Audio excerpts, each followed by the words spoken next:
All right, great. I think we are live.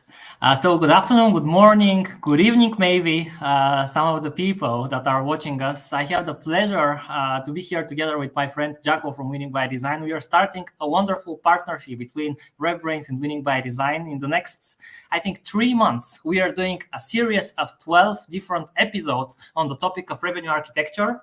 Today is our opening episode together with Jaco, and in the next weeks, very, very soon, you're going to see what the next episode is going to be about. But with the wonderful revenue architects and consultants from Winning by Design, we are going to discuss all the foundational topics of recurring revenue for B2B, all the scientific approaches towards revenue architecture, and all the trends that are in revenue architecture in 2023 and beyond. So, huge pleasure to say hi to Jaco from Winning by Design, who is joining from his van. Yeah. Yes, I'm putting the van in Vanderkooi, so to speak. I love this morning. It's a beautiful day here in California, and so I'm parked in front of an orchard. I think it's an apple orchard. And so, doing this and then headed over to where the sun shines the brightest, which may be the beach today. Nice, great. Really a great fan, by the way, of starting your day with some sunshine, because after that you have so much energy to do your other things. So great. Maybe let's start with the title of this episode is turning your company into a revenue factory. And in your revenue architecture course, in the new book that we're going to discuss later in this episode, you're doing a lot of parallels between the factories and how they work, and the SaaS business and the SaaS company itself. Maybe let's talk about that. Let's start with it. Like, what are the parallels where we are right now in terms of the development of the SaaS business, and how, if we look at the development of factories, are we keeping up, or how is it with SaaS and the SaaS revenue engine? Yeah, first of all, let me make sure that we set off the trend on factory correctly. When we think of a factory, I don't want to think of like dim lit workplaces, smuggy people being abused, blah blah. That's not what I'm talking about, right? That's not the factory idea that I'm talking about. What I'm talking about is the 4 industrial revolutions that we have gone through from a factory, and how it has got us to this point. Factories are actually the high end of what we create as humans. It creates rockets like Elon Musk's rockets currently are flying into, right? It creates these things. Factories are a progression of what we do as humans. In this mindset, the goal of a factory has always been threefold. Do more of it, production, right? I want to increase my production. Do it at lower cost, do it more cost efficiently. And number 3, because the first 2 created a low level of quality, somebody came in and says, okay, and that, and the name of that person was called Deming, and said hey, if you go volume up and we bring cost down, we need to balance that with quality. And so these 3 things map exactly to what we see as revenue growth. I want to grow faster, rapid growth. I want to do it cost efficiently. Growth at all cost is dead, so we can no longer do that. And number 3, hey, we better deliver the customer a quality product, aka recurring impact. Otherwise, we're not going to get that recurring revenue. So these 3 things map ideally to the factory. And then last one that I point out down here, we as in the SaaS world, we kind of participated for the longest time in what we called the 3rd industrial revolution. And that 3rd industrial revolution was actually primarily based, was primarily based on bringing in automation, right? And so what I say is hey, folks, essentially, we shouldn't talk about automation as much any longer. We had email automation, which started about a decade ago.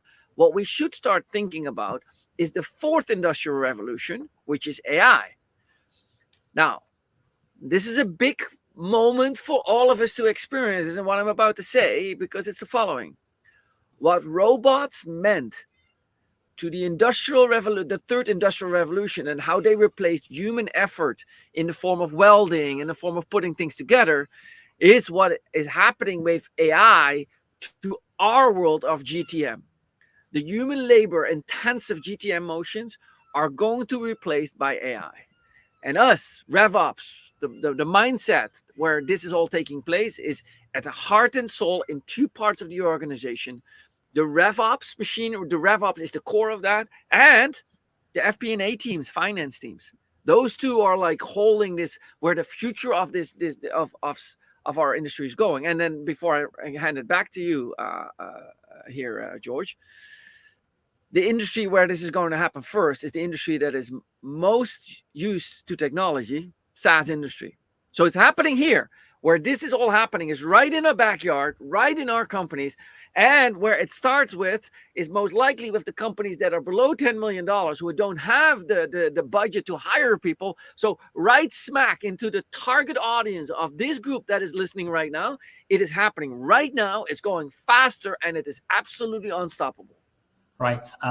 You mentioned, by the way, maybe to say a lot of people are watching us that are in sales backgrounds, also a lot of people that are in operations, in revenue operations, some of them operating companies that are below 10 million in revenue. And so we have also people that are above. But I've heard you say several times in other discussions, like a company needs to start thinking about an operating model early, relatively early. Like you get to 10 million, you can get to 10 million with whatever means you want, right? But generally, the the idea, the goal of go-to-market increases. The concept for you need to start thinking more and more about go-to-market, so that at one point, really you have your operating model ready and refined. So my question is, if we look at a company that's relatively young as business, like 2 to 3 million, where do they start? Like, what are the first thing they need to start thinking about in order to reach a good level of operating model, at the right time? It all starts with a process.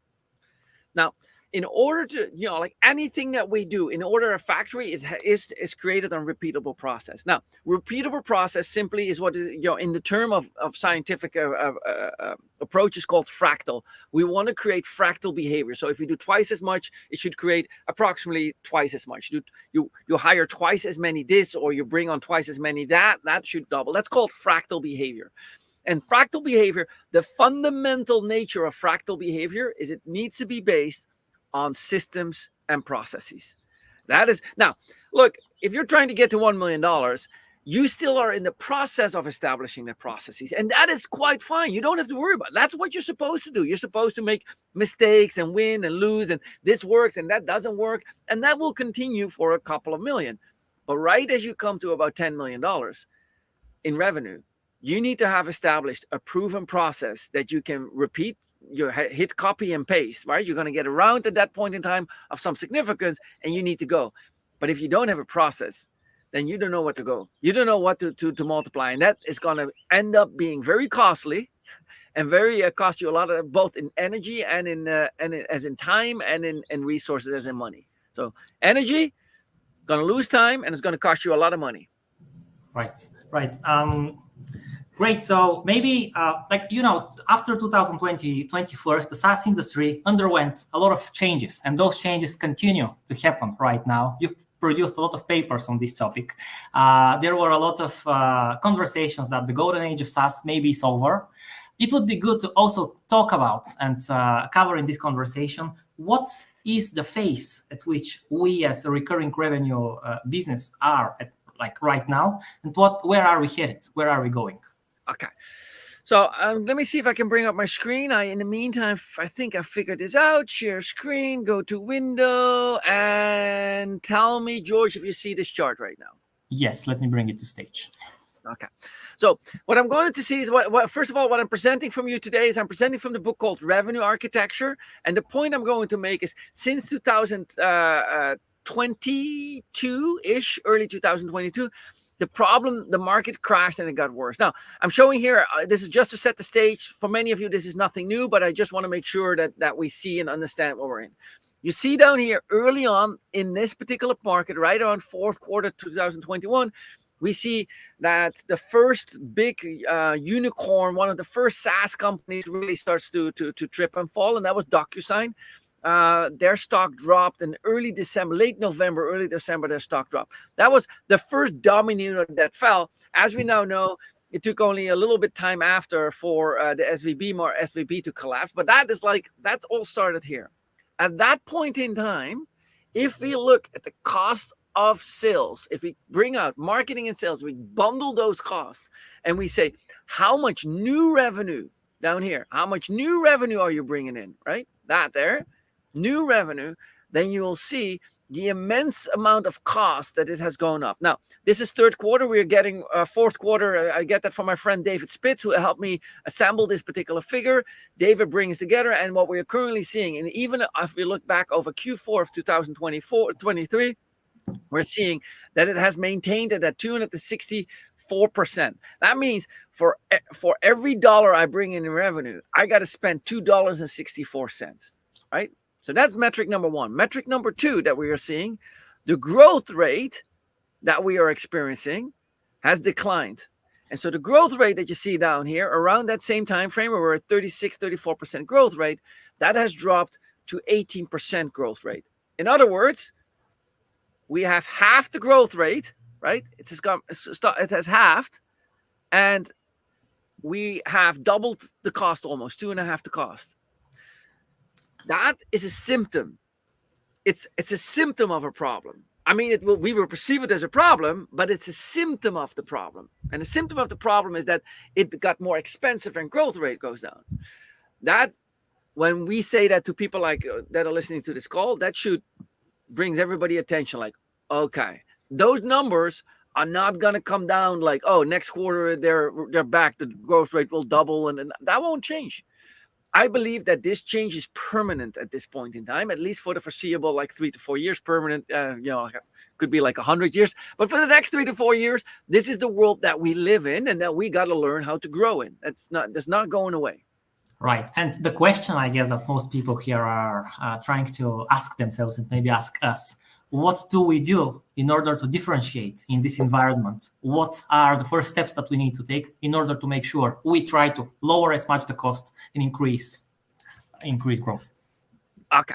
So what you have to understand that there's a series of GTM motions. Now, these series of GTM motions, we refer to those GTM motions as there are 5 GTM motions. And I'm saying 5, gosh, I could create 10, I could create 20, but I'm just picking 5. These 5 GTM motions are no-touch motions, low-touch motions, medium-touch motions, and high-touch GTM motions, and dedicated touch.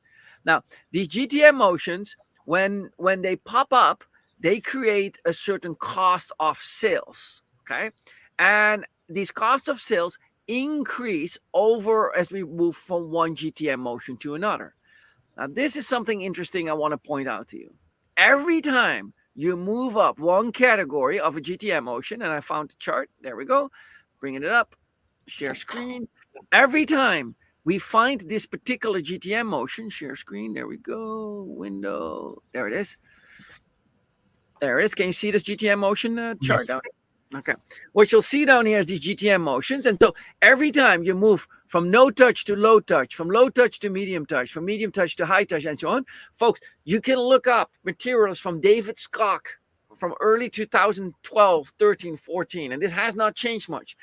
Anytime you move up, you're going to see a significant increase in cost. Now, George, let me ask you, do you know why the cost increases? What is so different between no touch and high touch? What is the difference that causes these costs to go up like 10, 20, 50, 100x fold? Well, of course, going from self-serve to, for example, dedicated touch, that requires a lot more people, and people are an expensive resource. And that's it. That's the point. So every time you move from one category to another category, your costs go up significantly when you involve human beings. So my advice to you folks is try to avoid involving human beings. Now, I say that with a moment of reflection, because what I mean with that is try to reduce the amount of human involvement in places of where you sell or where you want to scale. That doesn't mean that RevOps should have lesser people. No, what we believe is instead of hundreds of sellers, we're going to get a lot of machinery, but the RevOps teams actually will increase because they will increase in performance. Like instead of people working on the factory floor where there's hundreds, we are going to have 20 people working in the automation, in the dashboard, seeing what system works and whatnot. So we're seeing a reallocation of those resources. Now, I gave a simple example for you because everybody would go freak out, like, oh my gosh, this is going to put families out of, out of food and stuff like that. Folks, I can tell you this. Look at the SDR job. Is there any backlash on SDRs being replaced by AI? Is there any person who says, like, gosh, I want to be an SDR for the rest of my career? So no, a whole bunch of these jobs, they were not meant to be human jobs in the first place. We just used humans to do the job because automation was not sufficient at that point in time, right? Sending out personalized emails. That stuff we'll just move on and we'll learn to deal with it. Like the high-end sales that I'm speaking about, if you're selling $250,000 sales packages with deep integration, there's nothing to worry about. AI will help you, will assist you, will be fantastic to you, but it won't replace you because the human being on the other side still has a very specific question that in the coming 2 to 3 years, will still have to be answered by a human being that has contextual awareness of the situation they find themselves in. Right. And maybe as we mentioned, AI, we're going to have, by the way, a special episode discussing AI trends within revenue architecture. But the interesting thing about AI is that contrary to a lot of different trends that we've seen over the year, AI actually, it covers the whole revenue architecture model, right? It covers every single piece of it if we apply it in a right way. But the other thing is that a lot of companies at the same time, simultaneously, start adopting those AI trends. Start adopting, I think will become forced to adopting or be adopting without knowing it. I think there's a big trend that people will see, like if you listen to gong calls, for example, like you're not aware that AI is helping you. You just see the effects of it, right? And soon as Google will come out with his new search engine, AI will just be there, right? It's just a form of getting our information. That will be no different on a sales call. That will be no different on delivery of product. AI will just be there and it will be as normal as, as anything else, as email, and all that. So it will be in our lives. What we choose to do with it, right? I believe, and George, I cannot stress this enough. I believe that there's 2 ways of applying AI. On application level and on system level. On application level, help me generate better emails. Help me write emails. Let me pull it through ChatGPT, okay? And on system level, create closed loop processes where AI connects the dots and tells you where the market is at and tells you invest this amount of spend in SEO or tells you deploy your resources in this market, this vertical market. Here's my point. Those who apply AI to application level will feel that they're doing AI, but will miss the point. The point is you got to get it on system level, right? And not on application level. Well, you got to also do application level, but that's cool what Google is giving you soon enough in your search results and blah, blah, blah. That is fantastic. You should use that. But the problem is, let that not fool you that you're doing real AI. Yeah, that is like whatever, vanilla. That's Mickey Mouse AI, right? That's like what everybody's doing. You got to apply it on system level. That means all your systems need to be connected. Data needs to be flowing from your marketing system to your sales CRM system to your customer success management system to your cost system. Everything needs to flow. Like it all needs to be connected. Otherwise, AI cannot close the loop. And that will take us 2 years to organize, unless, George, you're a $1 million startup company right now, and you go like, I can do it right now. I start with that. Like, I don't want to be there at $10-20 million and redesign it. I need to start with that right now, because right now is relatively easy. Right now is relatively simple. So this is the reason why many of the listeners on today's episode go like, holy crap, do it now. Instead of hiring people, figure out, can I solve this with systems and processes right from the get-go? And many will already do. I mean, I was once a couple of $100,000 business, right? And I go like, yeah, it was normal. Everything was in Google for me. I didn't have different disparate systems. Everything was Google Slides, Google Data, Google Drive, everything. And so it's very easy to automate and to keep it at that. But as the company grows, it often brings in different needs, and you just hold your foot down. One system, one data source, and so on and so forth.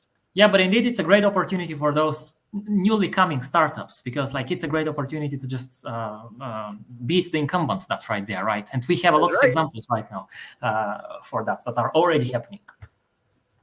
Right. Okay. So maybe I have your book, your revenue architecture book. Let's show it to the audience. That's the book here. More than 500 pages of super valuable content. Just want to read one quote and we can discuss it. It's a part of your preface. So what does it say? So let me see.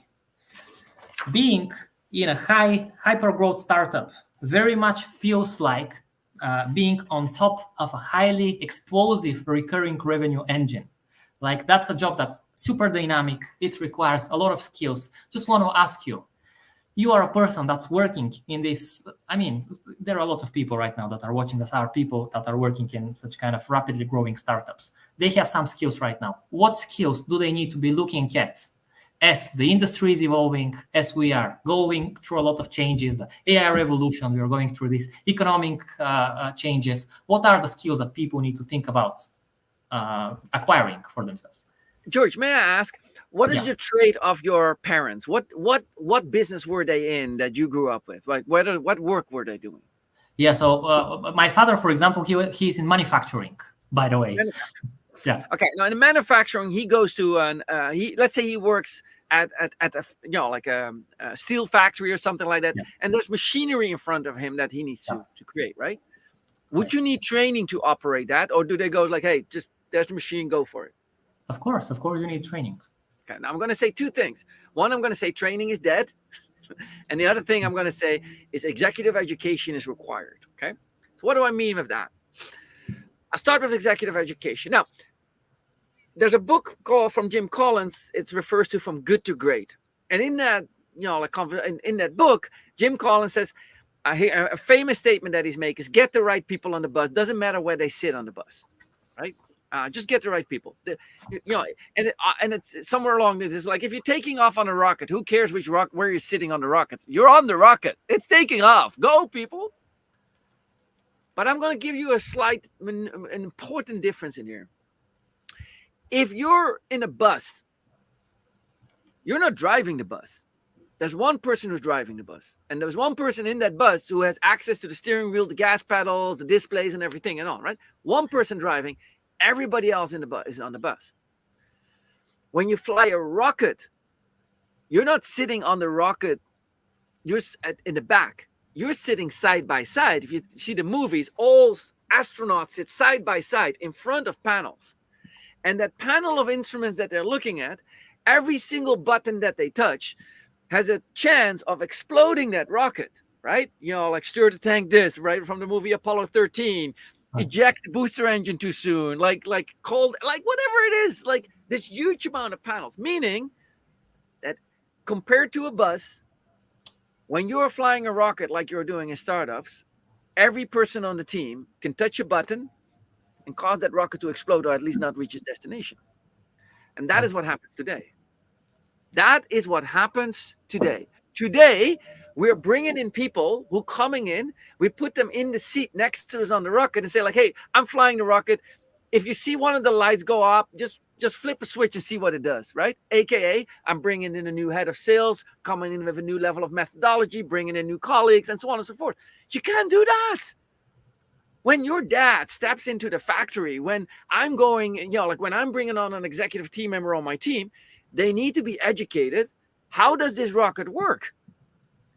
And so, for example, if this is an inbound machinery, hey, maybe we should be thoughtful about bringing in a PLG expert. Maybe if that's the direction we want to go, that's fine. But if this is not, like, these people need to be educated. And what I've learned over the years, and the reason why I wrote this book, is that most people have no idea how a rocket works. And a rocket works very differently than driving a bus. And so they think that they're on a bus. They act like they're on a bus. They talk in the industry that they're on a rocket, but they have no idea how the rocket works. They have no idea how recurring revenue works.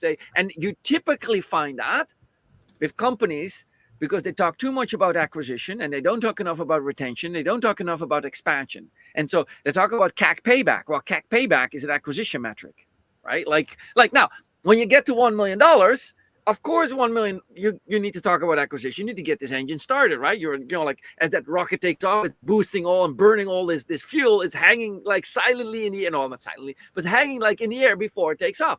Up to $1 million, like acquisition. But sooner or later, you got to stop that. And what we see, George, every day is that companies at 400, 500, 600 million dollars are still pushing the acquisition button, has still not made that shift, still do not understand that most of the growth does not come from acquisition. It actually comes from retention, and it's already may have started to shift to expansion. That shift requires that the entire team understands, how does this rocket work? What is my role in it? And how can I affect the next stage that we're getting into? And most don't know. And we're coming from an age of growth at all costs.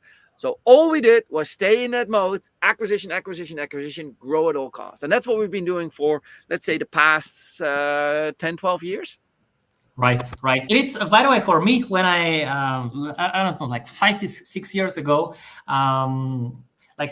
when I got really like a lot of interest into the recurring revenue business and SaaS in general. Like for me, it was hard to understand why a lot of people that are doing businesses find it so difficult really to understand those first principles, that are behind recurring revenue growth, and that really at some point growth comes a lot from expansion and retention and not so much from acquisition. But yeah, that's the reality from what I see still. That's right. And I think that what you're going to see, George, is in a market that not like the process, your audience, is that more revenue, sale, operation? Who's this audience? Tell me a little bit about this audience so I can map what I'm about to explain next. Yeah, so right now in this call, we have a lot of people that are in revenue operations, and we have a lot of sales leaders as well. So let's touch both of this. Okay, so what we see is that sales essentially takes numbers and turns them into dollars. I got a number of leads, and through the process of selling, I'm turning them into dollars. Okay. In order to create more dollars, what can I do? What's the number one thing? Hey, I want twice as much revenue. Therefore, what can I do, George? I mean, go and try to close some more deals. More deals. And in order to have more deals, what do I need at the front end? Meetings, leads. More leads. So I create more inputs, numbers, I create more leads, and I generate more outputs. Okay. Now, this is the world of grow at all cost. Yeah. Now, what we see when we measure that, at a certain point in time, the rate of the number of leads and the number of deals start to show diminishing effect. It starts to turn off. In other words, you're going to need more and more leads to generate the same amount of revenue. At this point, it's a box. I got inputs and I got outputs. I'm going to say in sales, I'm going to see my win rate start to taper off. And you don't see, it's not going to drop from 30% to 18% or something. It's going to go from 29% to 80 to 28%. Next quarter, 27%. But it's going to taper off. When that occurs, a company needs, when you see that, and you're going to also see sales cycle may waver a little bit, sales price in discounts increase a little bit. That means that the market is responding to the number of leads, and that you no longer can keep increasing the leads. At that point in time, according to manufacturing processes, this is nothing new. This is done for the past decades. You need to start thinking about throughput performance. And throughput performance is like, hey, what is happening inside the box? That throughput performance is skills training to sellers, is like, could be installing tools or applying AI, right? If you want to improve throughput, there's 3 ways how you create throughput improvements. Number 1, you make sure your processes are up to date, right? You eliminate redundant tasks. You add new, you combine 2 tasks, whatever it is, but your processes. Now, for example, today we're seeing that AI can help us do that. So number 2, I can improve the process. Number 2, I can improve the tools. If I use more technology and become more reliant on technology, then technology can replace something. So in this case, if I'm a salesperson, I'm on a call, I don't want to, like every time I jump on a call, I go to the LinkedIn profile, I go to quickly check the company news, the same 5 things, right? Okay. AI can learn from that and says like, hey, I noticed that you've been doing this, so let me do it for you, right? Like, and oh, by the way, I give you some extra information. I give some disc profile on the person that you meet, right? Through some of my friends. at Crystal knows, right? Or Crystal nowadays. But, like I give you a full disc profile on the link. Don't say this. Don't take lead. When they say that, do this. All that, like, it's possible. It's available already, right? So technology will now make the tool, will make now my action better. So number one, process. Number two, technology. Number three, skills training. In other words, I tool up the human being to do a better job. These are the three ways how I can improve throughput. Again, factory mindset. Now, if the skills and what we see in a large place, and what we see for those of you who are running at $4, $5, $6 million, look, when you hire your first salesperson, you often feel it works because you hired a friend that you really liked as a salesperson. That friend really liked you, so it was a relatively easy hire. But once you start to get 4 or 5 people on a job, like in sales or in customer success, then you'll see it is harder to find really good people. It's harder. And then the people have needs and they are leaving, and then you have a recruitment process, and all that is inefficiency in a way. Those steps in the future will be optimized by AI, so you need fewer people, and those fewer people will be better in their job. So what you see now in these 3 categories: improve process, improve technology, like use technology, and the third one is improve skills. Skills will bleed into technology, which will bleed into processes. So it all comes down to those processes and tools, which is known as systems and processes. That, now, again, if you're selling $250,000 solutions, George, like, folks, like that is going to stay quite fine. I'm talking about if you're selling $500 a month subscriptions, or $20 a month subscriptions, or if you're selling like things in the $20,000 to $30,000 a year range. Like today, George, like we say in the chart, you spend $60,000 on winning a $30,000 client. Like that is clear that needs to be optimized. Like, that doesn't seem to be a great proposal. Now, George, I need to mention this, because when people say this, when I say you spend $60,000 on winning a $30,000 client, most people will say, yeah, but you got the recurring revenue. Folks, cost to serve is also expensive. And historically, and I just run the calculations again and again and again for a new chapter I'm working on for the book, is like, what I noticed, calculated again and again, the cost to serve is no longer 1/6 of the cost to acquire. It is about half.